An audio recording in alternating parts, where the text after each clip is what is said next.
I'm very honored to have such a special guest with me today. He's joining me from Duke Hospital in Durham, North Carolina. He is a neurologist and an associate professor of medicine neurology at Duke and the director of the Duke ALS Clinic. He's also the chief of neurology at the Durham Veterans Affairs Medical Center.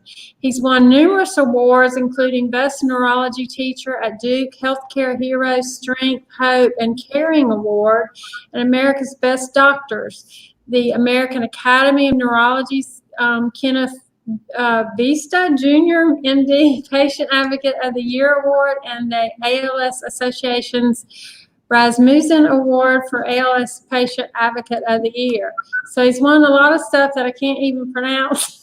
So he's accomplished so much. So I just want to go ahead and welcome him, bring him out so that we can have plenty of time to talk. So I want to give a warm welcome to Dr. Richard Bedlack to Tamarah's Closet.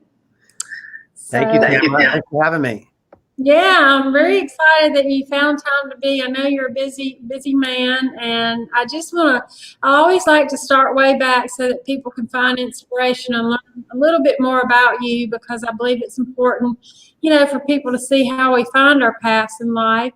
And you've certainly got an incredible journey. You've had an incredible journey. So I wanted to kind of start just back when your childhood and see if you remember as a kid ever stating what you wanted to be when you grew up. Yeah, so I was born in a small tobacco farming town in central Connecticut, and my parents didn't have much money or didn't have much education, but they did have a lot of love for me and my brother, and they were very supportive. They let us be who we wanted to be, and there were a couple of things about me at an early age that really stuck out as being a little different. One was my fashion. I know we're going to talk more about that, but I learned at an early age, if I put on a really crazy outfit, it kind of felt like a suit of armor for me. Like it felt like, no matter what I ran into that day, nothing was going to spoil my positive mood.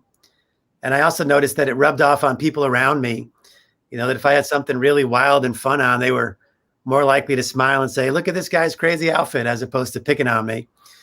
Well, I was going to ask you if I know we're going to talk about it later, but I was going to ask you if you had a love for fashion when you were a kid. So that's really interesting to hear that. Yeah, and I don't know where it came from. I just realized one day if I put on the wildest combination of things, it made me feel good, and I just could keep that good feeling all day.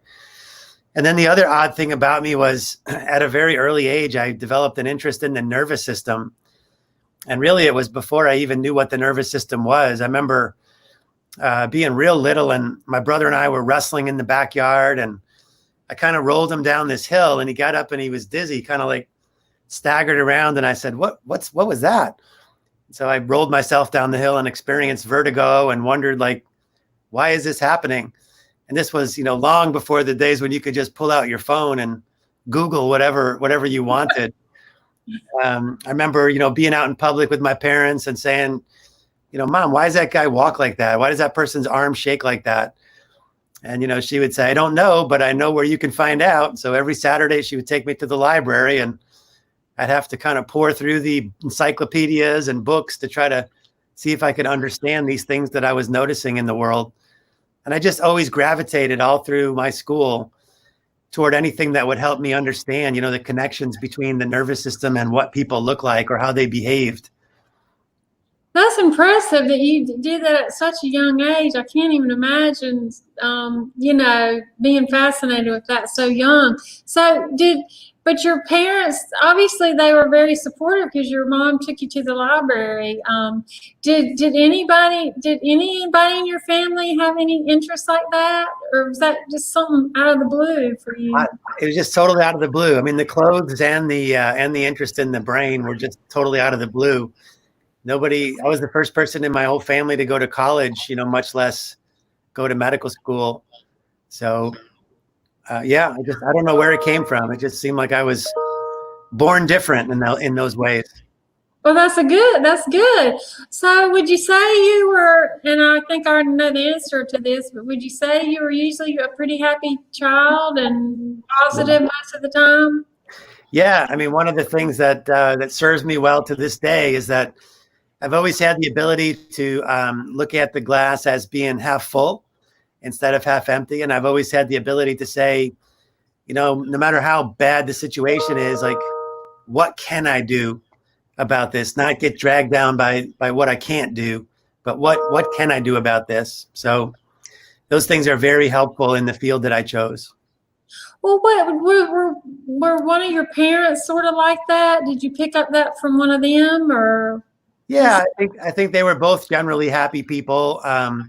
Generally people that were problem solvers. I mean, I'm very proud of both of them for what they became. Like my mom, when she had me and my brother, she was just had a high school education, and while we were growing up, she realized the value of education, and gradually, over many years, put herself through college, and after me, actually wound up getting her college degree, and worked her way all the way up from being a bank teller to being the vice president of that bank. So, oh, combination of just really a great attitude and a real hard worker.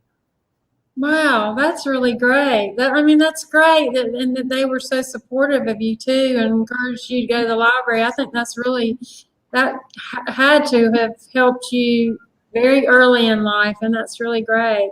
So, did they kind of? Would you say they kind of steered you into the direction of medicine when they started noticing your fascination for the brain, or? I don't think they steered me. I think that was one of the brilliant things they did was they just kind of supported the direction that I was going. I don't think they pushed me in any one particular direction, but they were very supportive. I'm sure it was a shock, when I told them not only did I want to go to college, but medical school. I mean, that the amount of money that they must have been looking at when I said that. But they never had that conversation with me. They just were like, well, if that's what you want to do, we'll figure out a way for you to do it. Wow.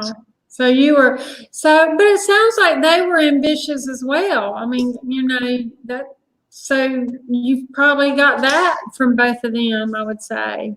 Yeah, Just definitely the work ethic. They both were really hard workers. yeah. Yeah. And there's no other doctors in your family history that you're aware of. No other doctors. One of my aunts actually went on to become a nurse Uh-huh. and still works in Connecticut. But prior to me making all these decisions, nobody else had really done college, much less medical school. Wow. Well, that's very impressive that you had that drive at such a young age, and it's good that they gave you a good work ethic too, because it takes a lot of that in what you do. Well, when you decided to go to medical school, did you know?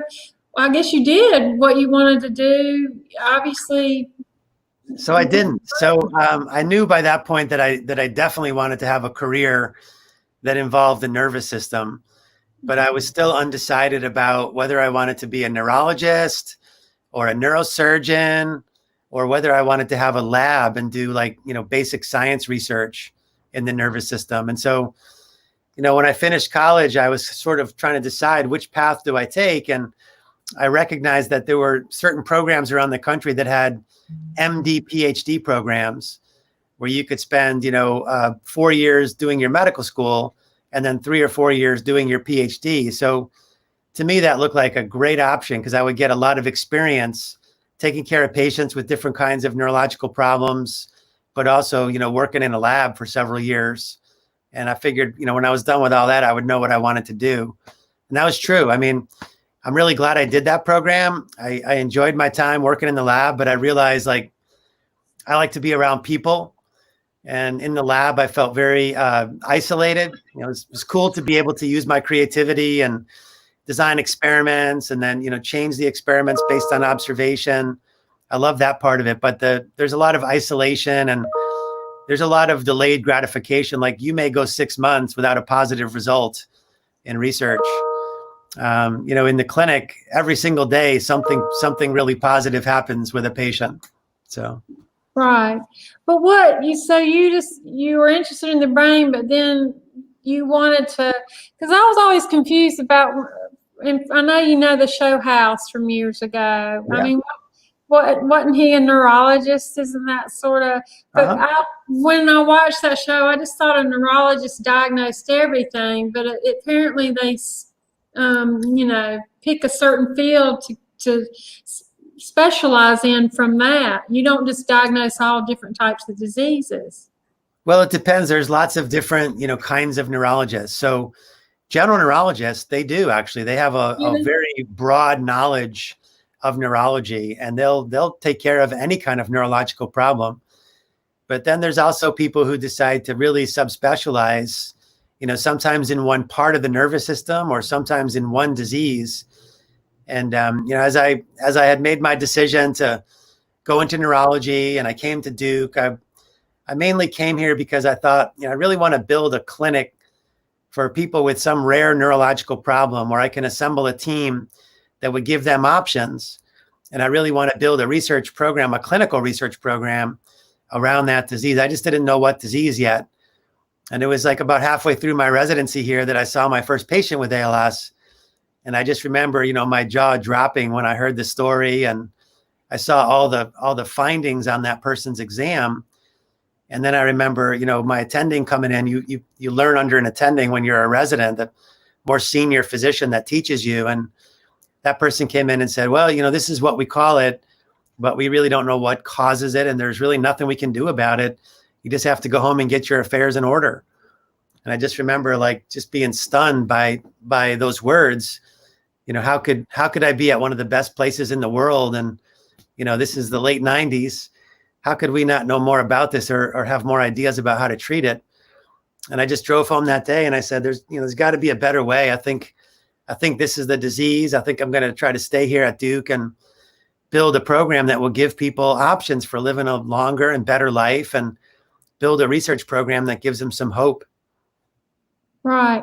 I'm still amazed at people that don't know what ALS, because, it was called Lou Gehrig's disease for so long. When did they make that? Why did they stop calling it that?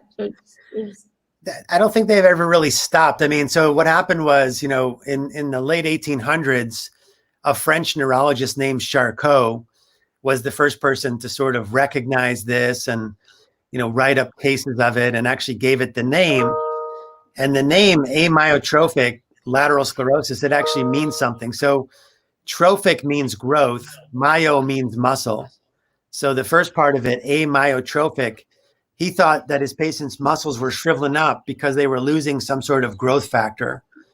And then the lateral sclerosis was because when his patients died and he did an autopsy on them, the sides of the spinal cord were very stiff. They were full of scar tissue. And that's actually where the upper motor neurons lie. So he did a really good job of describing the clinical features, and it's a reasonable name. It's just really hard to pronounce. And so, in the 1930s, Lou Gehrig was, one of the most famous, wealthy athletes in the prime of his career, and he was struck down by this disease. And when the newspaper articles came out, saying that this is what it was, I think from that point forward, for many years, most people just thought it was easier to just call it, oh, that was that Lou Gehrig's disease. Interestingly, in 2014, things changed again. And that was the summer that we had the Ice Bucket Challenge. So once we had the Ice Bucket Challenge, I think now the great majority of people call it ALS again. Okay, yeah, because that has gotten, that got big on social media as well. Yep. But because it's so, does it not, when you're diagnosing it, does it not mimic other diseases, mimic some of the symptoms? Like, how do you definitely diagnose that? You don't ever have to question that it could be something else? Yeah, so it's not like you have a test for it, There's no test that comes back positive or negative for ALS, unfortunately. So, there's got to be a story, a history that makes us suspicious that there's a problem with motor neurons.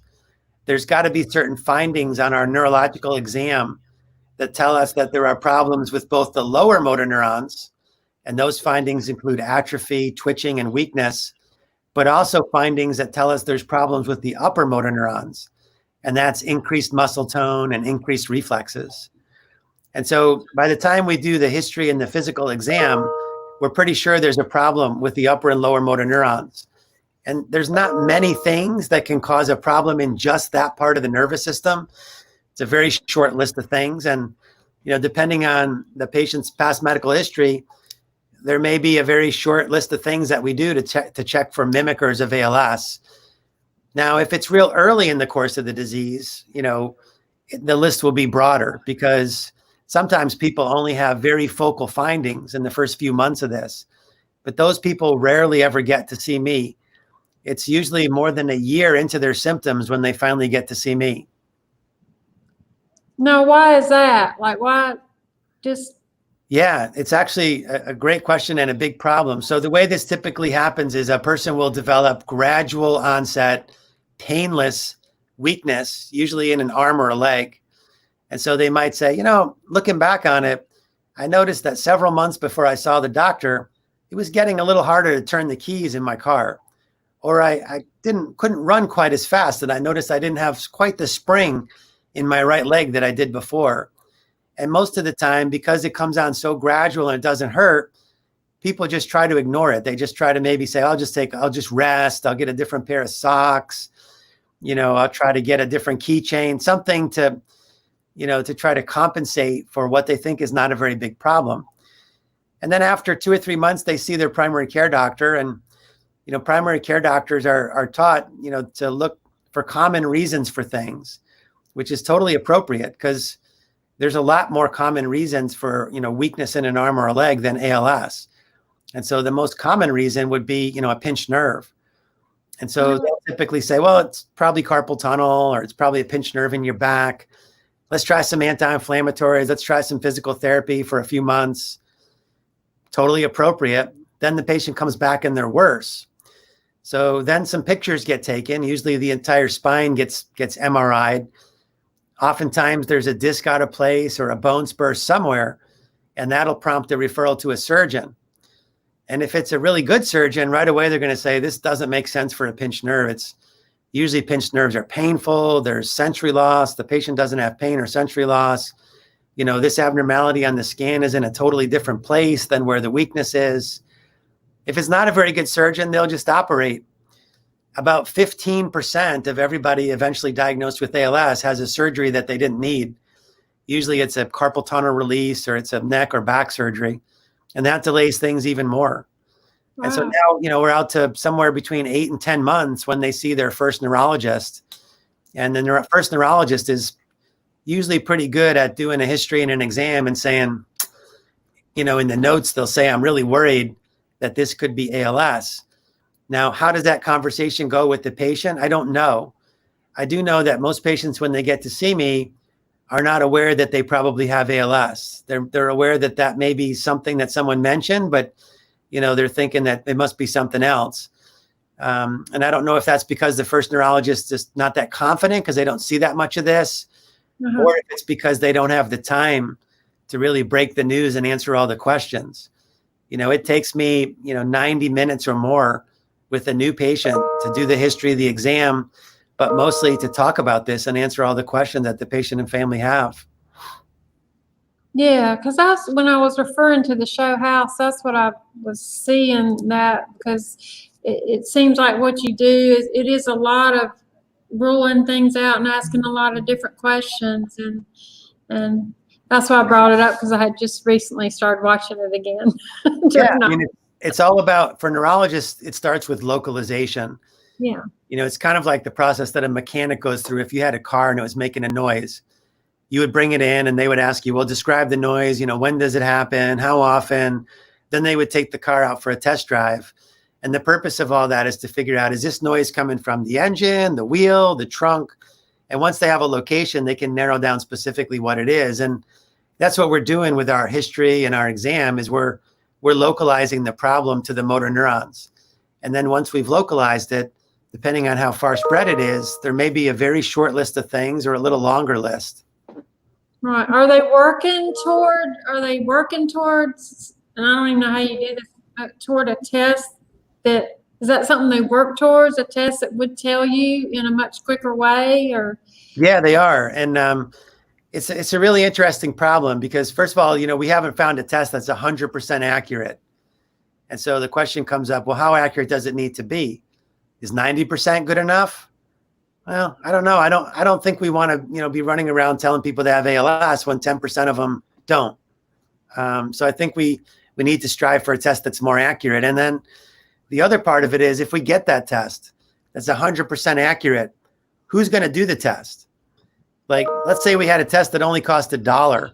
All you had to do was spit into a tube and it would turn a certain color if you had ALS. Well, who's gonna do that test? Like, patients are not thinking they have ALS in the first few months of this. yeah, That's not something that registers with them most of the time. The primary care doctor is not thinking of that. The surgeon's not thinking of that.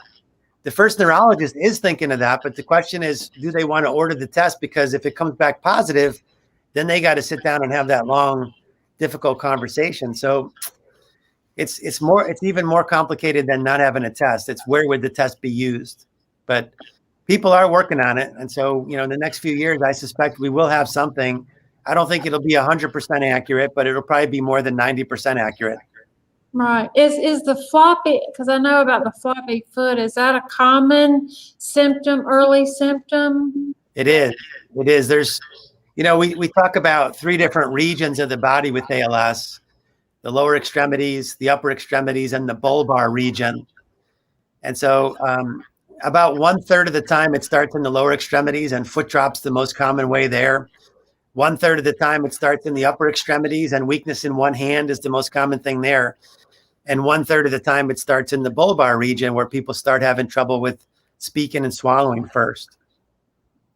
Okay, because I thought that was the last place it affected. So So different from person to person. Where it starts is one thing that's different.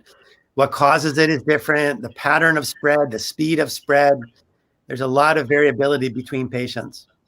right. Well, when you to go back a little, when you decided to make ALS your focus, and you knew that your patients were pretty much going to be getting the death sentence. So how did you prepare yourself for that in the beginning of your career?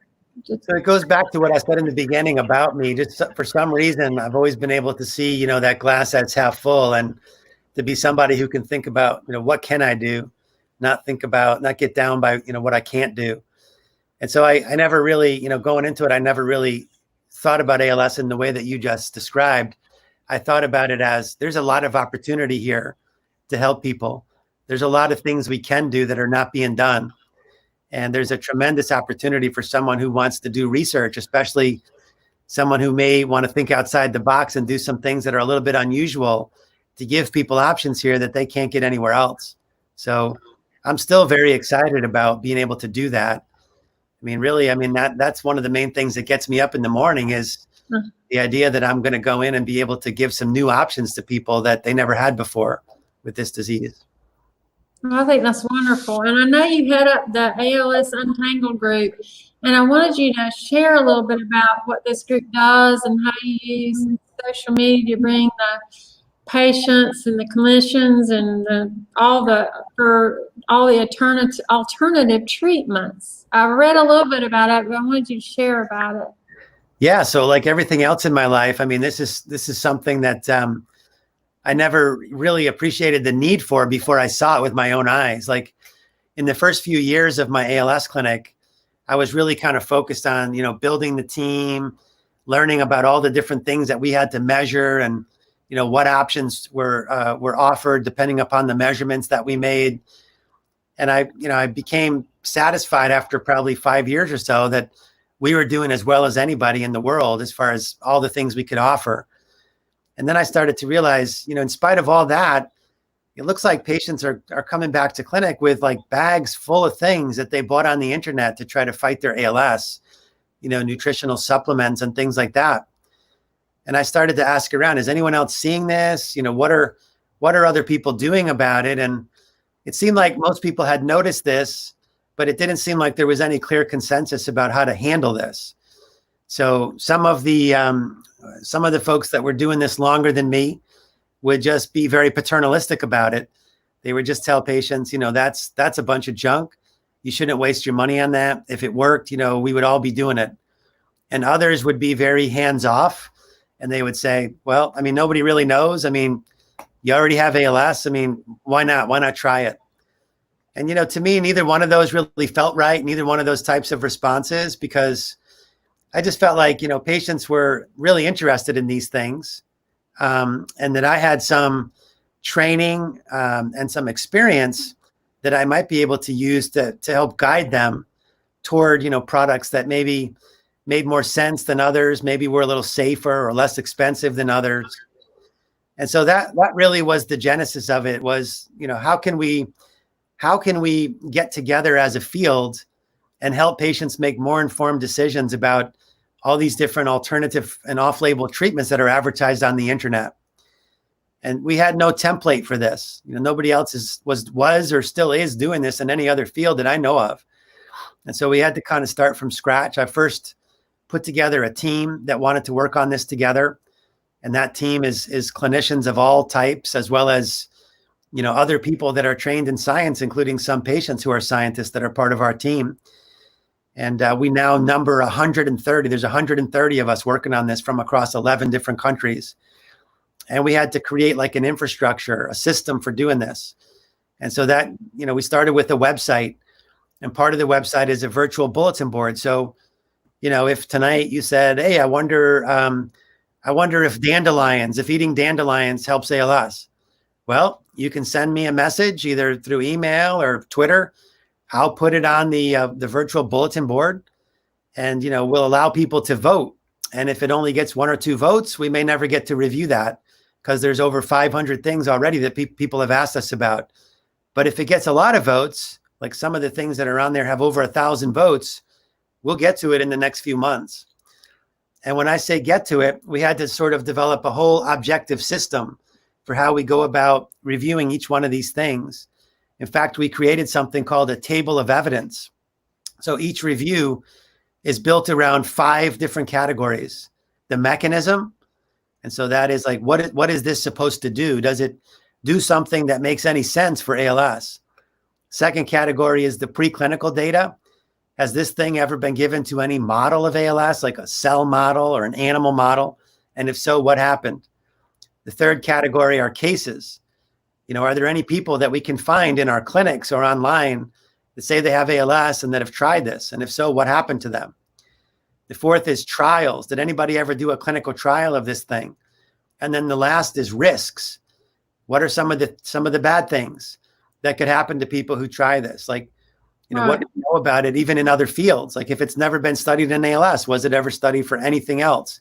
And what happened? And so, we construct a review. We try to make it less than 2,000 words. We try to write it in a way that a non-scientist can understand it. Usually one person writes the review, and then it gets circulated to the whole team. The team gets about 2 weeks to comment.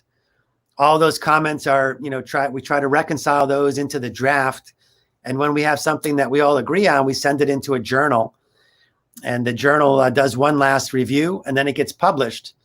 And it gets published in a journal through a pathway called free open access, which means no one ever has to pay to read our articles.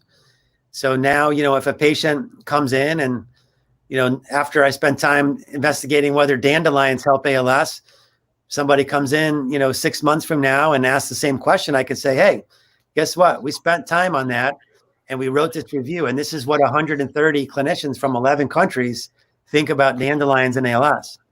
So we're building a library. We got 57 reviews now published, but we're building a library that people all over the world can use to help patients make more informed decisions about these things. Well, with ALS, with some diseases, like, I don't know, like, especially certain cancers, like, say, a smoker, we can say, well, don't smoke because that can cause cancer. Are there things that people can do or diet to prevent ALS, or is it just one of those things that there's nothing, it's so unknown? It's pretty unknown. in the years of working, 11 years now of working on ALS Untangled, the only supplement that I came across where there's any evidence of possibly helping to prevent ALS is vitamin E. Now, interestingly, taking vitamin E doesn't seem to do anything once you have ALS. And, that's been studied over and over again, and it doesn't seem to do anything. But there are some sort of messy data that hint at the fact that maybe taking vitamin E could slightly reduce your risk of getting ALS. But that's the only thing I've come across like that. That's a shame that there aren't things precautions, I guess. But I know you talked about on your website, you talked about some red flags to off-label drug treatments. What would be some of those? Yeah. And so we put this out there for a couple of reasons. One, because we know that there's hundreds of things on the list that we may not get to for a long time that don't have many votes. And we want to give, patients with ALS the opportunity to have some sort of framework for critiquing these things on their own. And also we know that there's patients with other diseases besides ALS that are probably interested in, things that are advertised on the internet as well. And we don't know of any similar program to ALS Untangled in any of these other diseases. So we came up with this list, based upon our 11 years of experience with ALS Untangled. There's certain things that tend to be associated with products that are less promising. And not any one of these things can be used by itself to rule out a product, but the more of these red flags there are, the more wary we think patients should be. And so some of them include like a really high cost, right? So to give you an example, the most expensive treatment that we came across in our 11 years was something called the Stowe-Morales protocol. And this was a concoction of what was called stem cells and a whole bunch of different vitamins and supplements that were said to be able to reverse ALS. These were being administered in a clinic in Mexico that was run by someone calling himself Dr. Larry Stowe. And the cost of this was $120,000 for each cycle. Good Lord.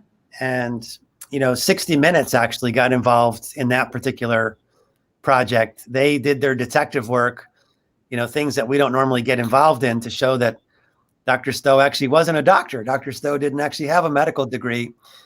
And, they had like hidden cameras and things to see what he was promising people. That's beyond what ALS Untangled does.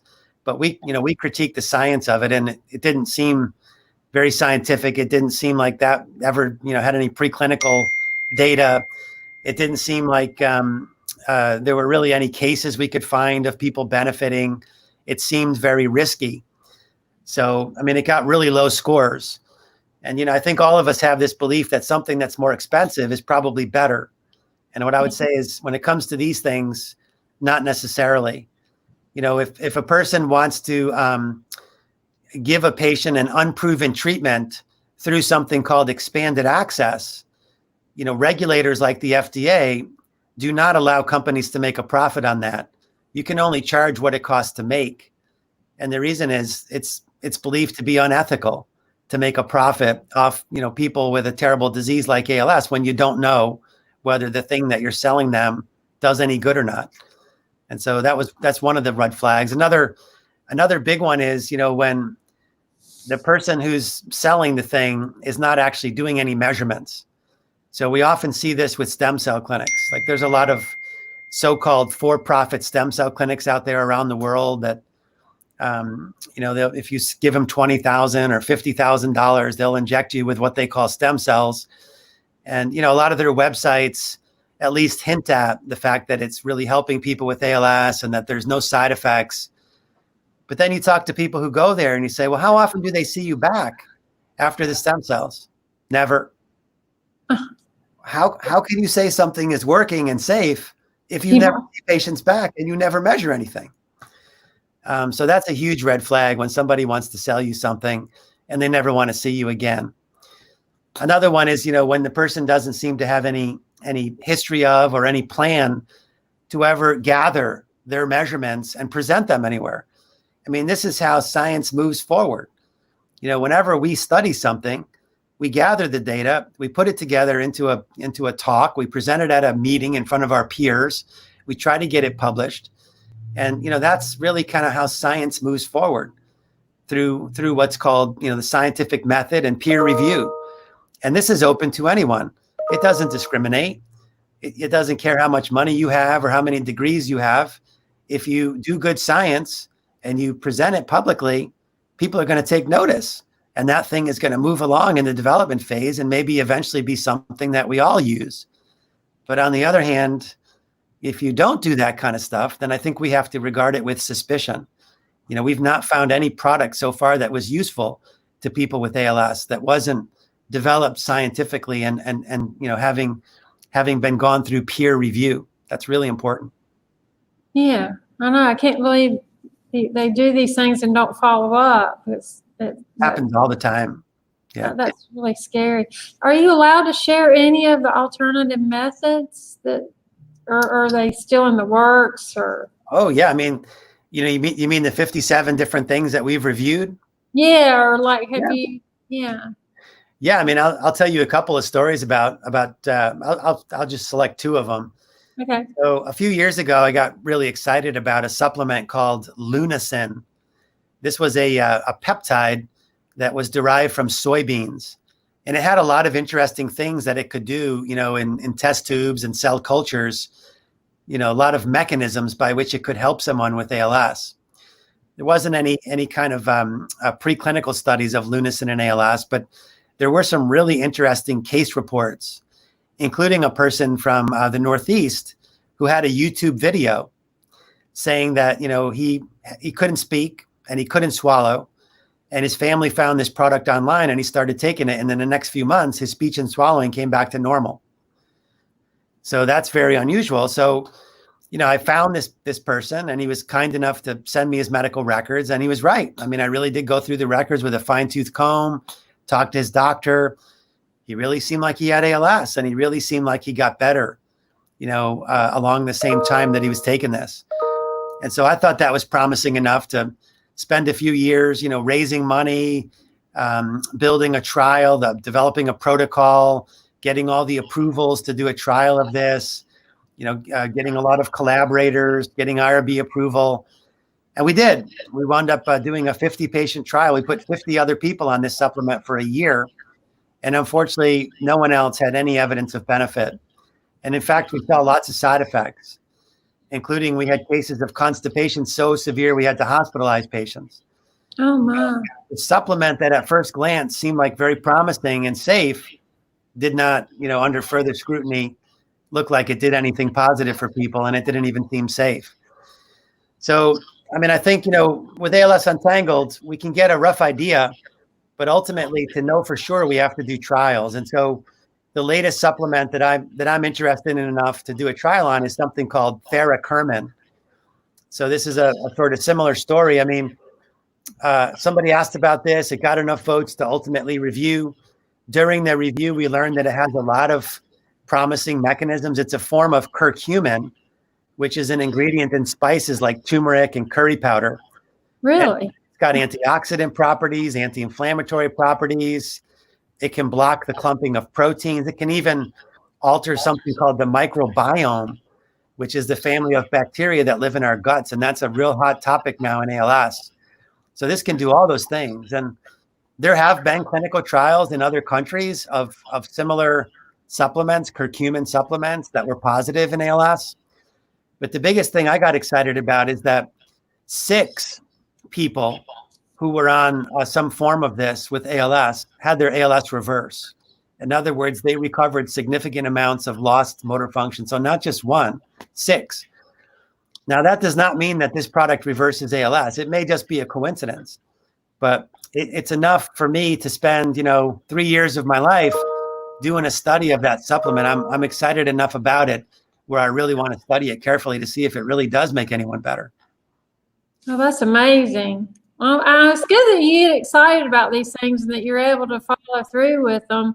I was also reading, I don't know, it was on a link you sent me, or maybe it was something on your website that stem cell therapy is being used it's moving into phase 3 to replace damaged cells. What does this mean for patients of ALS, and when would it be available? I mean, Yeah, so it's a great question, and really, I think if you polled all the ALS patients in the world and asked them what are they most excited about in terms of upcoming treatments, they would say stem cells. But it is really important to understand a few things about them. I think the way that a lot of people think that they would work is sort of like what you said. They would go in and they would replace the damaged motor neurons. That's probably not right. So the way that they would probably work is that they would secrete growth factors for a while, as long as they could live, which we don't know how long that is. And those growth factors would probably help your own motor neurons to be more resistant to a disease like ALS. It's also important to understand that there's a lot of different kinds of stem cells. When you use the term stem cells, that's like saying medications. I'm really excited about medications for ALS. Well, what do you mean medications? yeah. Medication. So there's stem cells that come from embryos, umbilical cords, bone marrow, fat, skin. We don't know what the best kind of stem cell is going to be. We really don't know how many stem cells a person with ALS would need. Do they need 1,000? Do they need 100 million? We don't know. We don't know where we should be putting the cells. Should we put them into the blood? Should we put them into the spinal fluid? Should we inject them directly into the brain or spinal cord? We don't know how often we should give them. We're not just going to give them one time and then people are going to be cured of ALS. That can't be how they work. We know that already. And that's part of the problem I have with these for-profit clinics, because I think that's the impression that people get. If they go to the clinic and spend, $20,000 or $50,000, they're going to be fixed by what's going on there. And that's just not realistic. It may be that if we can figure out the answers to all these questions, we might be able to significantly slow the disease down. And if we can slow this down enough, we may get to a time when we're actually going after the causes of ALS. Because to me, that's what's most exciting, is that we now are starting to understand some of the causes of ALS. And we can talk more about that in a minute. But the good news, Tamarah, about stem cells is that people are starting to do trials, and they're trying to figure out the answers to all these questions. And so there's a company, from Israel called Brainstorm, and they have a product called Neuron. And they're doing some really good research to try to make sure that this is safe and to see whether or not it's effective and, what that looks like. And maybe it helps everyone. Maybe it only helps a subset of people. We need to know all that. And they've got a trial underway. They just announced the last dose for the last patient in the trial. So, in the next few months, we should know if that particular protocol really works and for who it works in. So I think there's a lot of promise there, but I think we also have to understand that there's a lot of unknowns and there's some misconceptions about stem cells. Right. Yeah, because I don't know much about them, and and so you've helped, just answering that helps me a lot. I didn't realize it could. Yeah, I just hear it as a generalized term, and so I think maybe a lot of people think that. That's absolutely right. That's the way most people think of it, but again, I would encourage people to just think about the fact that we don't refer to medications as a class. We talk about specific medications, and that's where we're going to have to get with stem cells, specific protocols.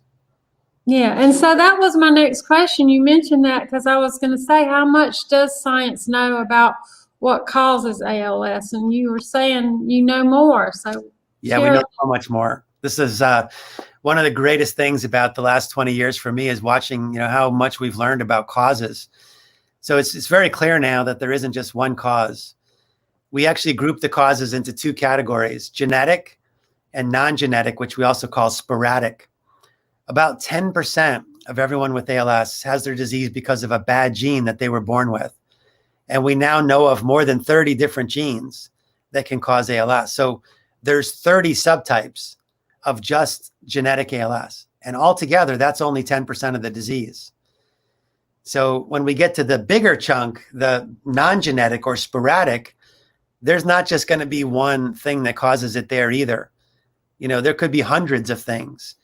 And we've got a couple of really interesting ideas right now that are being pursued in trials. One of the ideas is that there might be a toxin called beta-methylaminoalanine that causes some cases of ALS. And this was actually first discovered on the island of Guam, where once upon a time, the risk of ALS was 50 times higher than anywhere else in the world.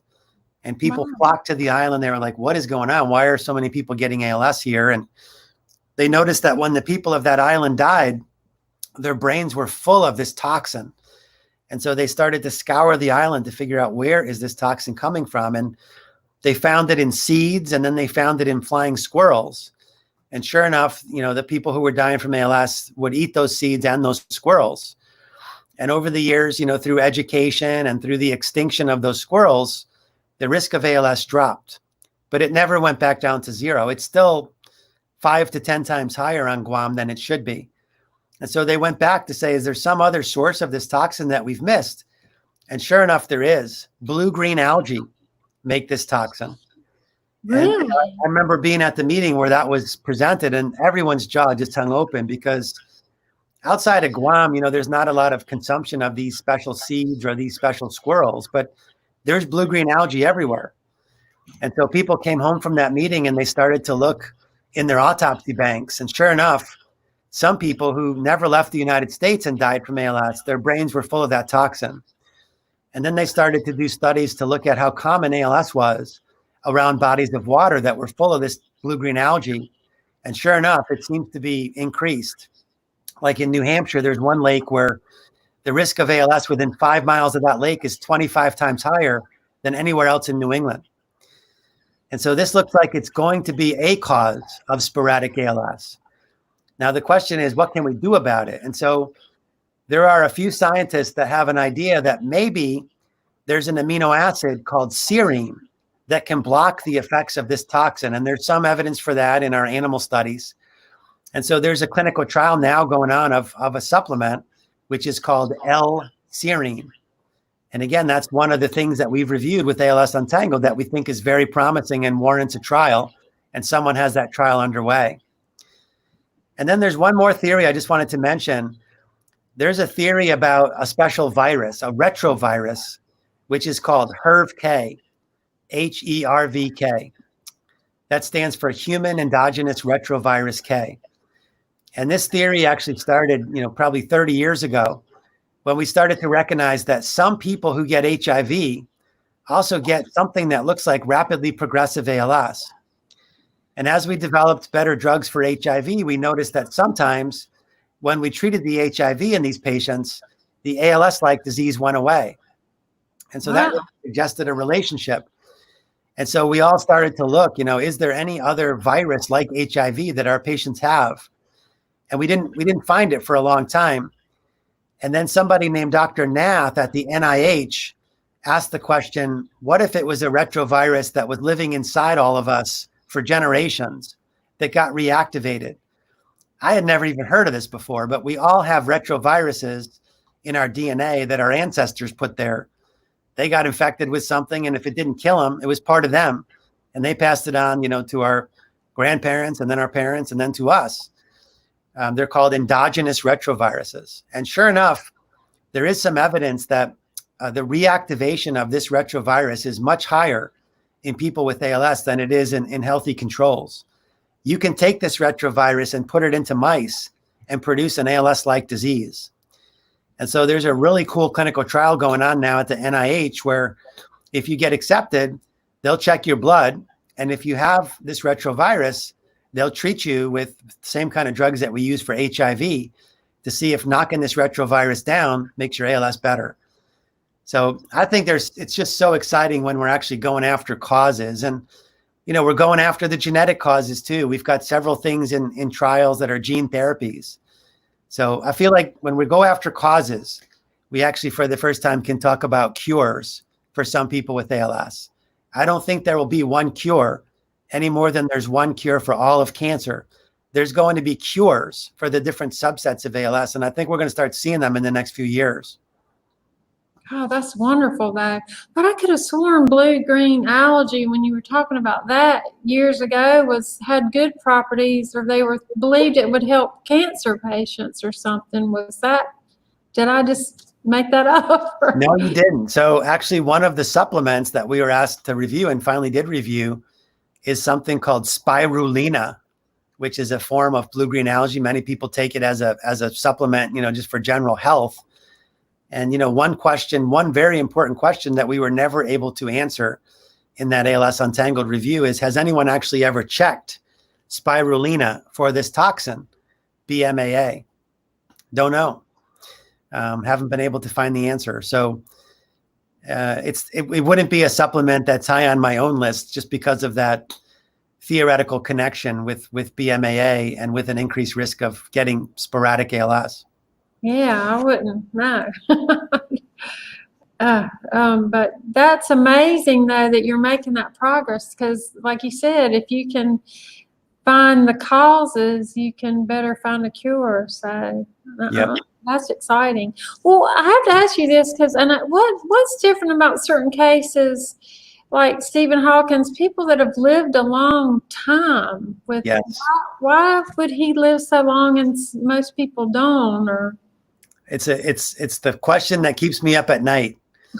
I've now seen 3,000 unique patients with ALS, and they're so different. I mean, one of the most striking differences is their progression rates. And for years, I just wondered, like, how can I study this? Part of it is that there really isn't a really accepted definition of fast versus slow progression. I mean, we know it when we see it, but how do you cut off, fast progression from average progression from slow progression? The field still hasn't agreed upon that. But I did see something a few years ago that opened my eyes to the most extreme subset of progression, something that I never thought was possible. In the midst of an ALS Untangled review, I came face to face with my first case of what I call ALS reversal. I remember we were asked to review a certain energy healer from New York City. And amongst the many things on his website was a video about a person from Virginia who, said in the video they had ALS. They progressed very quickly to the point where they were totally paralyzed. And their ALS clinic told them there's really nothing else we can do. Or at the end, it's time for hospice. And they went to see this energy healer who did energy healing. And over the next 2 years, they recovered to completely normal. And I had never seen anything like that up until that point. And no one had ever taught me that something like that was possible with ALS. And again, I kind of, scoured the landscape for all my more experienced colleagues to say, you ever heard of this before? And amazingly, almost everyone with a lot of experience in ALS told me, yeah, I remember seeing 1 or 2 cases like this over the course of my career. And I didn't know what it was. And when they got better, I just said, well, there's no reason for you to keep coming to see me. You're better. And I was like, we have got to study these people, especially if there's more than one out there. I mean, this could be like the holy grail to figuring out how we fix ALS. There's got to be something different about these ALS reversals. And so ever since I found that one, I've been collecting more. And I've now got 47 confirmed ALS reversals. When I say confirmed, there's a pretty high bar for me to call you an ALS reversal. You got to send me enough records where I can read the records and independently be sure you had ALS from what's in there. And there's got to be progression to where you were disabled. And then there's got to be recovery with, dramatic improvements in objective measurements. So, you can't just send me an email and say, I had an ALS reversal, put me in your program. That's the start of it. But then I'm going to need records from you. And it takes me months to get all that I need to be sure whether someone, meets my definition of an ALS reversal. But, looking at other fields have made quantum leaps forward by studying patients like this. So in HIV, there's a group of people called elite controllers. And, we knew about them for decades. We knew there was a group of people that got infected with HIV, but never got AIDS. oh, Why? And people used to just say, I don't know what's going on with these folks, but it's great. And then finally somebody said, we got to study them. And they figured out that many of these elite controllers had the same genetic defect. And they studied that gene. They figured out what it did. It turns out it codes for a protein in the surface of all cells that HIV needs to get in, something we never knew about the biology of HIV. And a company actually developed a drug that blocked that pathway that works now for everyone. who gets infected with HIV. And so that's one of my theories, is maybe there's something genetically different about these 47 people. And if I could find out what that was, I might be able to quickly build a drug that reverses ALS in everyone. That's amazing. So these 47 people had been diagnosed, and then their condition was completely reversed. Yeah, they had not only been diagnosed, but I got their records. So I independently reviewed everything and agreed. And they had all progressed to where they were disabled. I mean, some of these folks were completely paralyzed. Some of them, had tracheostomies, were on ventilators. Some of them had feeding tubes. Oh, they had gotten that far. And they recovered. Some of them are completely back to normal. Like the woman from Virginia, when she was at her worst, she could not move her arms or legs at all. And, now, I mean, that was 30 years ago. It took her like 2 or 3 years to recover. And she's been fully recovered and functioning normally now for nearly 30 years. She works on a farm. She climbs ladders. She stacks firewood. I mean, she's got normal function now. God, that's amazing, though. I mean, that's very promising. Because I know, looking at this stack of charts, I know the answer might be in there, but I'm asking every question I can think of. I just wish I could get the answer right now and give that to all my patients. Yeah, well, God, keep working on that. That's very promising and exciting. So there always is hope, and that's a good thing. Now, I saw on Twitter that something on Twitter, it was a podcast, I believe, that an interview you were on, that you said veterans are 50% more likely to develop ALS. Why is that? Yeah, so all veterans, no matter when or where they served, are about twice as likely to get ALS as non-veterans. And the short answer to your question is we don't know why. Okay. I mean, some of us have theories. So I'll tell you my theory, and then I'll tell you another theory that I heard that I think is interesting. So my own theory is that this might have to do with physical fitness. So there are several other studies suggesting that physical fitness is a risk factor for ALS. For example, if you ever played a varsity sport at any level, you're twice as likely to get ALS as if you never played a varsity sport. So if you think back throughout history, in every generation, the members of that generation that went into the military, on average, were probably more physically fit than those that didn't, especially during the times when we had a draft in this country. Mm-hmm. When we had a draft, if you were in terrible physical shape, you didn't get into the military. So I think that's one possible explanation, that we're just looking at that in a different way, physical fitness. Another explanation that I've heard that I think is really interesting, I'm just not sure how to study it, is veterans tell me that when they get into the military, they get a lot of immunizations over a short period of time. And I just, I have to wonder, like, is it possible that if you have some sort of predisposition, that could trigger some kind of autoimmune reaction, that you could develop neuroinflammation? It's clearly not just the immunizations, because not everybody who gets all those immunizations gets ALS. In fact, only a very small percentage do. But maybe there's a susceptibility factor and that we don't understand. And maybe the combination of that and all those immunizations in a short period of time is what causes it. It's just, when we come up with theories, what we need to be able to do is test them. And it's hard to think of how to test that. Yeah, I wouldn't know how you would do that either. But it's a good theory. I mean, both of them. It's interesting. I would have never thought being physically fit was a bad thing. That's kind of scary. But to a lighter note, you've won so many awards for teaching and patient care, and I was really impressed with that. And I wanted to know what you love most, first of all, about teaching and how it's helped you become better at what you do. Yeah, I mean, I like a lot of things about teaching. I mean, one of the things I like about it is that it really helps me to understand a topic better. I feel like if you're going to teach something to somebody, you really need to understand it in and out. So it forces me to really understand topics in great depth. But I mean, the other thing is, I'm still hopeful that I might find some of these cures for ALS in my career. But I also, as I tell my patients, it's good to have fallback plans. So what if I don't? What if I don't find it? When it's time for me to retire, I need to train the next generation of people. I need to get them interested in this disease.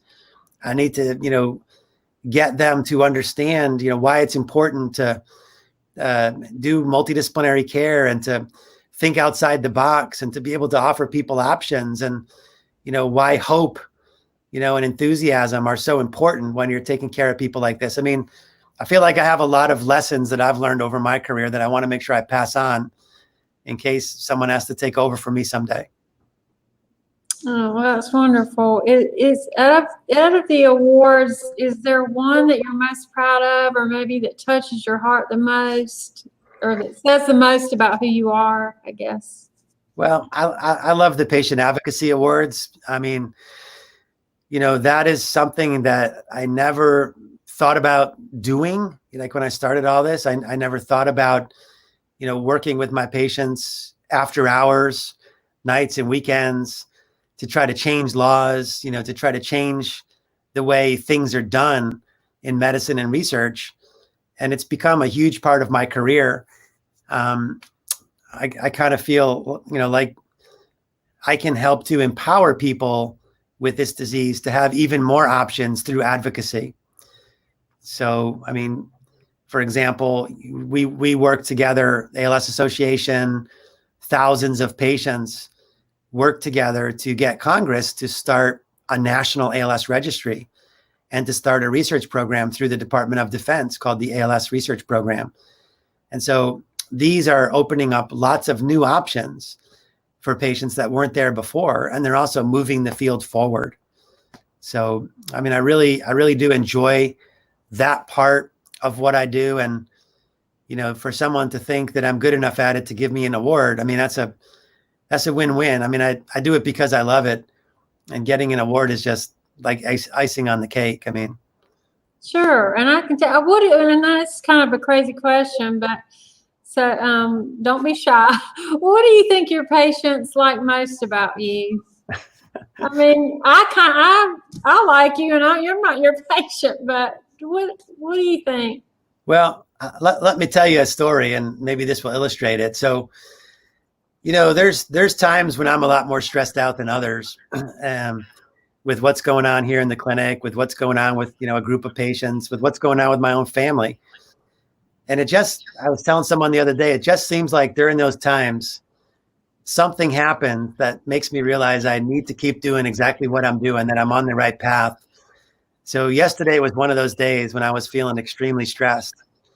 And I got 3 communications in a row from 3 different patients that all said to me, Dr. Bedlack, you're the best doctor that we've ever had as far as giving us hope. Every time we talk to you, we're more hopeful. And I just had the goosebumps because I was like, I guess if I had to pick one thing to be good at, I would love to be good at giving people hope. Oh, that's a wonderful thing to be good at. And I can already tell, and I imagine just from having this interview with you, they see your passion and your excitement, and that gives them hope. And I think it's good because I know we talked earlier about people getting burnt out, and I think it's good that you're very excited about all the new things and the new trials and the new ideas that you've got, things to work on. So that I know they feel that. They've got to when they're around. Thank you for saying that. I mean, that means a lot. I don't know if I ever told you the story of my tattoo, but it's kind of relevant. You might be able to see it. It's very small. It kind of looks like a freckle. Oh, yeah. But so early on in my career, as I was mentioning, I spent most of my time really focusing on like, what are the measurements I should be making? And, what do I do with all these different results, that come my way? What are the evidence and experience-based options that I want to be able to offer? And then I met a patient who really opened up a whole new part of my brain in terms of my thinking. This was a very young man in his early 20s. And I just remember when I walked in, I was immediately struck not only by his young age, but by how wild he looked and how wild everyone around him looked. I mean, the clothes, the hairstyles, the piercings, the tattoos. It was amazing. It was like I was on my way to a punk rock concert. And I remember, talking to him and examining him and unfortunately, it was pretty obvious that he had ALS because it ran in his family. There were many generations of people with ALS. And, we finally got done talking about the diagnosis and the treatment options that I had. And I finally said, I'm noticing everyone has these tattoos that are in common, these black swallows. The patient had a whole sleeve of them and everyone else in the room had at least one. And I said, so what's the deal with all these black swallow tattoos? And he said, well, as I mentioned, my mom died of ALS when I was very young. I didn't really get to know her, but she left me a book. And on every page of the book, she had drawn one black swallow. And I don't know why, but when I got to be 16, my dad said I could get a tattoo. I got every swallow from the book tattooed on my arm. And that's kind of my way of like honoring my mom's memory. And then when I started to get sick, everyone that I knew got one of these swallows tattooed somewhere on their body. That's to show our unity. We call ourselves the Often Awesome Army. And we're going to always come here as an army. And, we're going to fight this disease together, and we're going to keep it hopeful and fun. And they did. I mean, they always came in this big group. They always were wildly dressed with smiles on their faces. They always started out the conversation with jokes and great questions about the most hopeful things that were going on. And I just was so impressed by, how they were keeping hope alive and how powerful that was for the patient, that I said, I'd like to be part of your army. Could I get one of these tattoos? And I just remember the day I got it, I found out, he had been rushed to the hospital in respiratory failure. And I drove out to see him, and he had a trach and event now. And I showed him my tattoo. He got a big kick out of it. He thought it was so small. It was like a freckle. And I remember telling him about all the questions I had for the tattoo artist, and how he said that probably took longer to answer all those questions than it did just to get the tattoo. And he was right. And, I got it tattooed on my left wrist because the last thing that I do is sign, a chart or a prescription for a patient, and I'm left-handed, and it pops out and it reminds me, if I haven't already said something powerful and hopeful to that patient, that's probably the most important thing I do with each patient. That's what that guy taught me. And so I have to go back in there and I have to do that. So that was such an important lesson that I learned from a patient. Oh, that's wonderful, though. And that's a good reminder. I'm glad you got that tattoo. That's real. I know I'll have to, if I see it one of the walks or something, I'll have to, look at your tattoo up close. But what would you say drives you the most in this fight? I think we're making tremendous progress. And if I thought we just had stalled and we weren't making any progress, I think I'd probably have to get out, because I've got to be hopeful too. I mean, I can't, give hope to a patient and family if I'm not hopeful. And I really am hopeful about all the progress, progress in terms of the clinics, the multidisciplinary care that we offer. We're so far now from that conversation where a patient was told there's nothing we can do about this.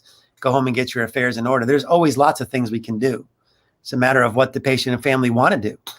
And so we're so far from that. We're so far from the days when we didn't know what caused ALS. We have lots of ideas now about what causes it. We got so many incredibly exciting clinical trials, some of which are going after causes of ALS. And I really believe when we go after causes, that's when we can start talking about cures for subsets. So I can't wait to get out of bed every day and, read about some of the new publications that have come in from the day before to see, what my colleagues have learned. And I can't wait to come in and enroll patients in my trials and do my next ALS Untangled review, because I feel like we're really speeding toward better treatments and hopefully cures for forms of this.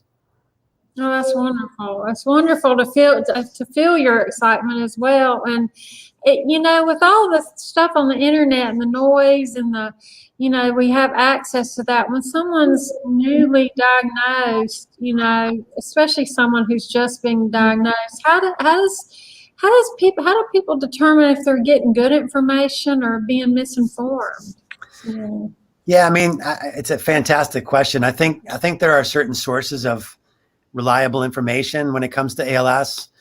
So, three groups that I can think of in particular that I think all have websites and all have clinics associated with them that provide, reliable information.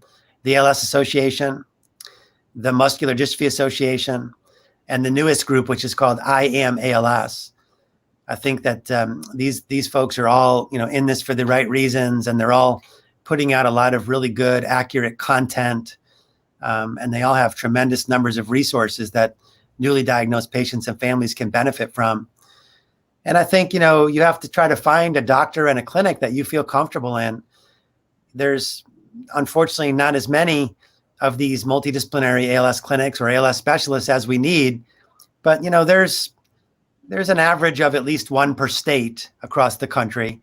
And so I think getting into one of these places where you feel like you have a doctor and a team that's knowledgeable, but also, passionate and excited about what they're doing is a really good first step.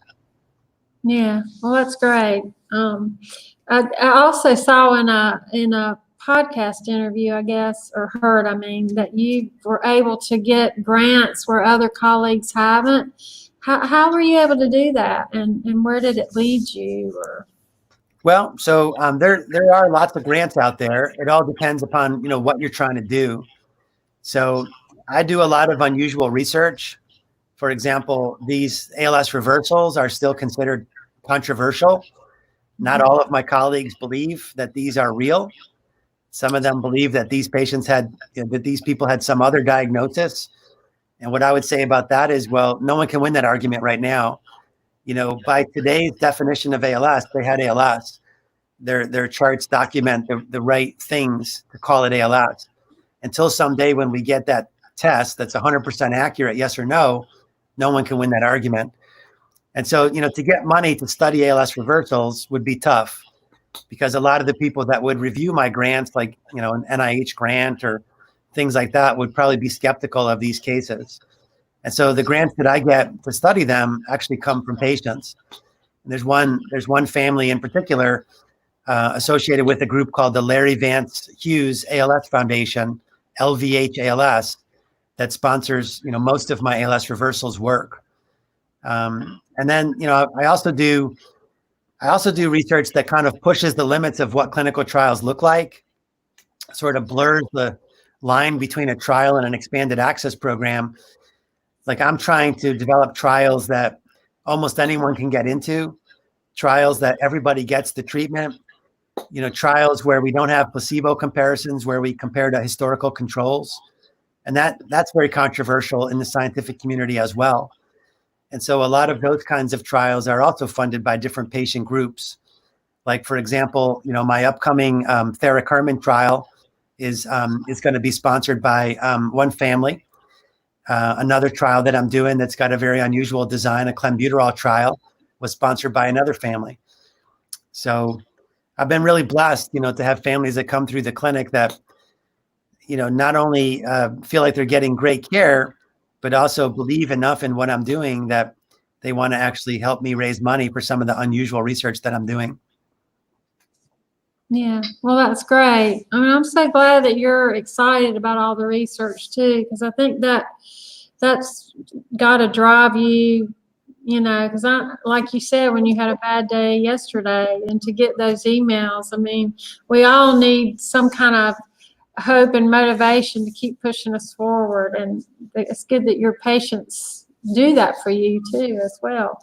But I gotta know, what do you do in your free time to rejuvenate yourself from this harsh reality of your job? Because like you said, you've had bad days. So what do you do in your free time? Well, I'm blessed to have a great family, got a wonderful wife. I've got 2 cats that we adore. Parents are still alive, got a great brother, got tons of great friends.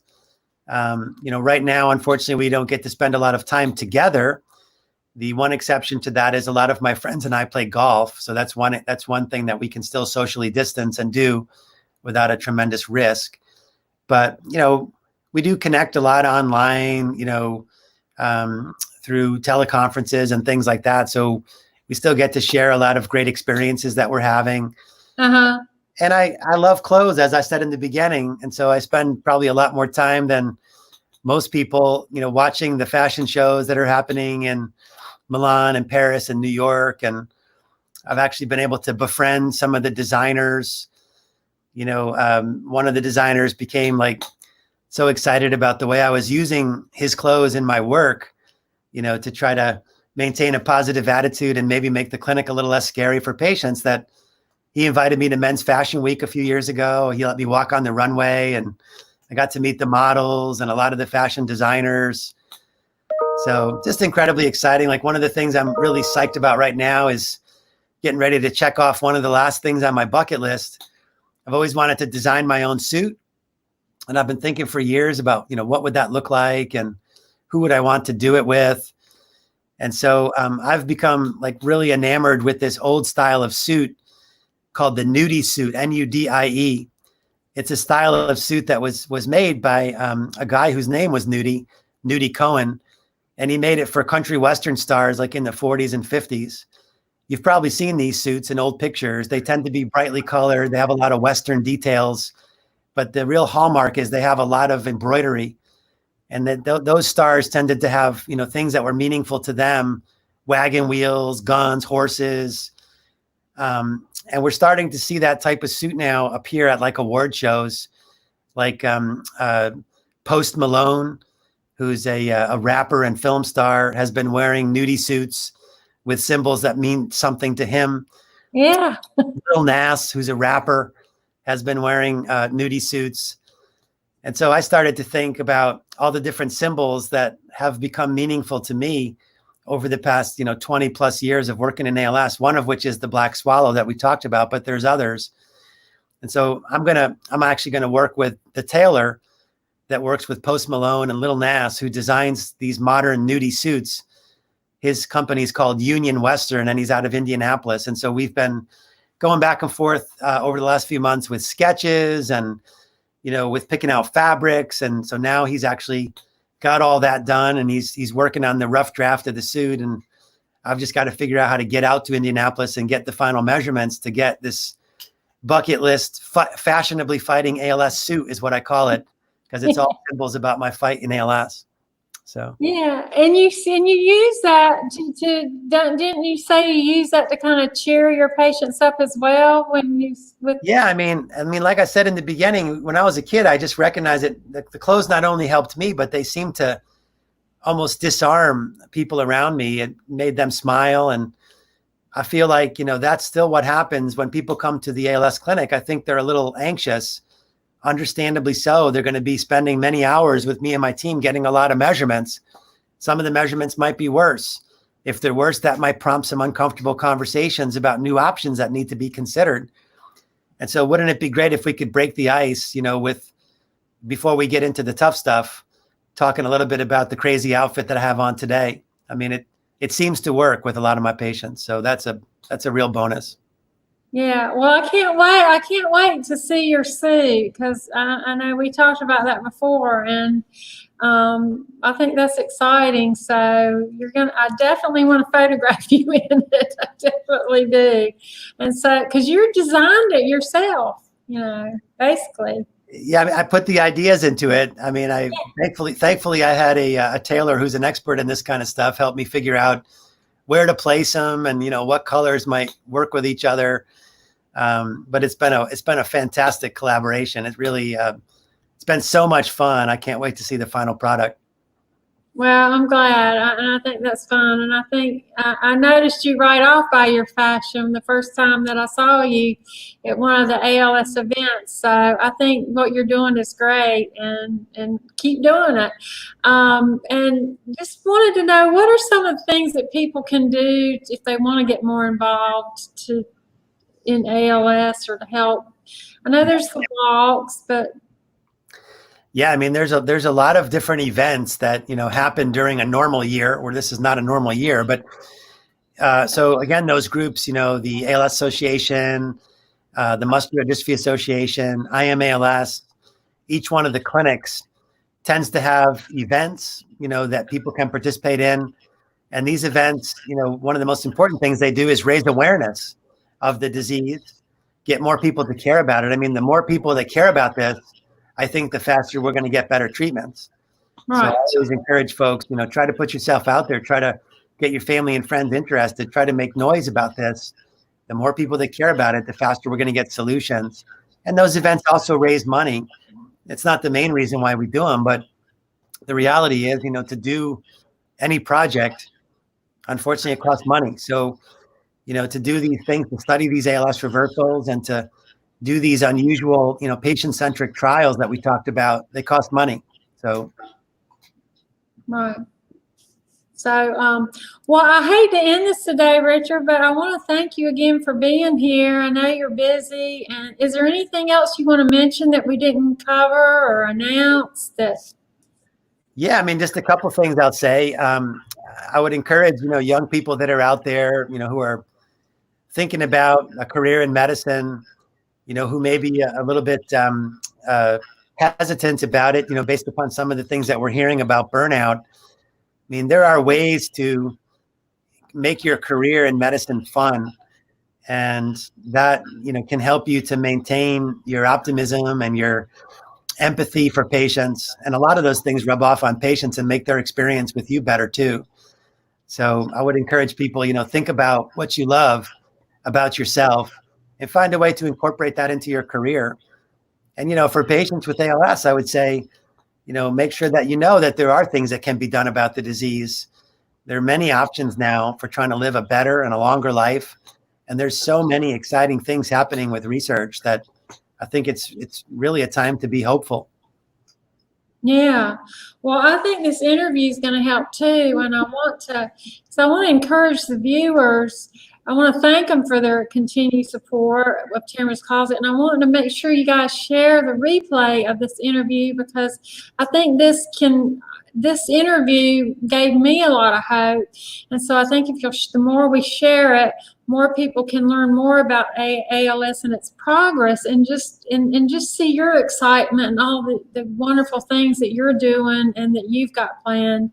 Because it does sound like they're getting closer than you've ever had before, I feel like. Yeah. So, but make sure you follow Richard's page. Is it alsuntangled.com? Is that the? Yep, Okay. that's one of them. And we've also got a webpage for the Duke ALS Clinic, and we've also got a webpage for the ALS Reversals projects.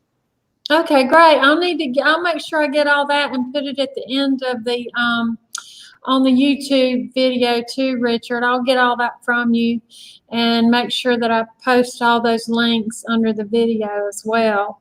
And so make sure you can follow ALS Untangled on Twitter as well to keep updated. They have a Twitter page. And so I want to ask my viewers to join me again on August 7th for my live interview with artist Terry Stevens-Horn. She's going to be joining me from South Africa. So keep on living, and to your own success, just keep on rocking it. And we'll see you next time. Okay, Richard.